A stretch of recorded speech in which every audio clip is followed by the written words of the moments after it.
जरा सोचिए, साल है 1947। हमारा देश अभी अभी आजाद हुआ है। 200 साल की गुलामी के बाद हम अपने पैरों पर खड़े होने की कोशिश कर रहे हैं। चारों तरफ चुनौतियां ही चुनौतियां, बंटवारे का दर्द, आर्थिक हालत बेहद खराब और पड़ोसी मुल्कों के साथ तनाव।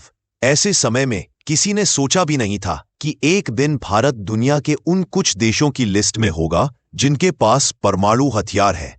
आज जो हम परमाणु संपन्न कहते हैं वो बस एक बम या हथियार की कहानी नहीं है। ये है हमारे वैज्ञानिकों की मेहनत, हमारे नेताओं का विजन और हमारी हिम्मत की दास्तान। आजादी के तुरंत बाद हमारे पहले प्रधानमंत्री पंडित जवाहरलाल नेहरू ने एक बात साफ कह दी थी, अगर भारत को मजबूत बनना है तो हमें विज्ञान और तकनीक में आगे बढ़ना होगा। इसी सोच से 1948 में एटॉमिक एनर्जी कमीशन बना और उसके चेयरमैन बने डॉक्टर होमी जहांगीर भाभा, जिन्हें हम भारत के परमाणु कार्यक्रम का पिता कहते हैं। डॉक्टर भाभा का सपना था कि भारत का अपना परमाणु ऊर्जा प्रोग्राम हो। वो जानते थे कि पश्चिमी देश हमें ये तकनीक कभी मुफ्त में नहीं देंगे, इसीलिए सब कुछ खुद से बनाना होगा। अपने वैज्ञानिक, अपनी लैब, अपना रिसर्च। उन्होंने ट्रॉम्बे, अब मुंबई का हिस्सा, में भाभा एटॉमिक रिसर्च सेंटर यानी BARC की नींव रखी। शुरुआती दौर में दुनिया भर के देश परमाणु ऊर्जा को बिजली और रिसर्च के लिए इस्तेमाल करने की बात करते थे। भारत भी यही कर रहा था। रिएक्टर बन रहे थे, न्यूक्लियर फ्यूल पर रिसर्च हो रही थी। लेकिन एक बात सबके दिमाग में थी, अगर कल हमें अपनी सुरक्षा के लिए परमाणु हथियार बनाने पड़े तो हमें तैयार रहना होगा। 1964 में चीन ने अपना पहला परमाणु परीक्षण कर दिया। ये भारत के लिए एक बड़ा झटका था।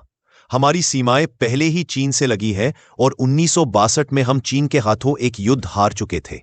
अब खतरा और बढ़ गया था। तभी से भारत ने अपने परमाणु प्रोग्राम को तेज करना शुरू कर दिया, लेकिन दुनिया को खुलकर कुछ नहीं बताया। फिर आया 1974। राजस्थान के पोखरण में रेगिस्तान के बीच भारत ने गुपचुप तैयारी की। इस ऑपरेशन का नाम रखा गया स्माइलिंग बुद्धा। 18 मई 1974 को भारत ने अपना पहला परमाणु परीक्षण किया।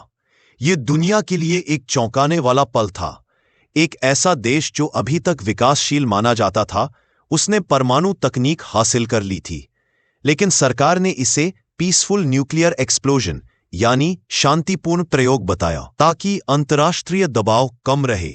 लेकिन इस परीक्षण के बाद अमेरिका और कई पश्चिमी देशों ने भारत पर टेक्नोलॉजी और न्यूक्लियर मटेरियल के एक्सपोर्ट पर रोक लगा दी। भारत को अकेले अपने दम पर आगे बढ़ना पड़ा।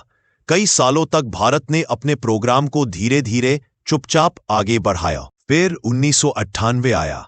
अटल बिहारी वाजपेयी प्रधानमंत्री थे। पोखरण में फिर से तैयारी शुरू हुई। इस बार मिशन का नाम था ऑपरेशन शक्ति। सब कुछ इतने गुप्त तरीके से हुआ कि अमेरिका के जासूसी सैटेलाइट भी पकड़ ना पाए। मई 1998 में लगातार 11 और 13 तारीख को भारत ने 5 परमाणु परीक्षण किए। दुनिया दंग रह गई। अब कोई शक नहीं था, भारत आधिकारिक तौर पर एक परमाणु संपन्न राष्ट्र बन चुका था। इस कदम के बाद अंतर्राष्ट्रीय प्रतिबंध लगे, लेकिन भारत ने हार नहीं मानी। इसके उलट हमारी प्रतिष्ठा और बढ़ गई। अब दुनिया जान चुकी थी कि भारत सिर्फ एक उभरती अर्थव्यवस्था नहीं, बल्कि एक शक्तिशाली राष्ट्र है जो अपनी सुरक्षा खुद कर सकता है।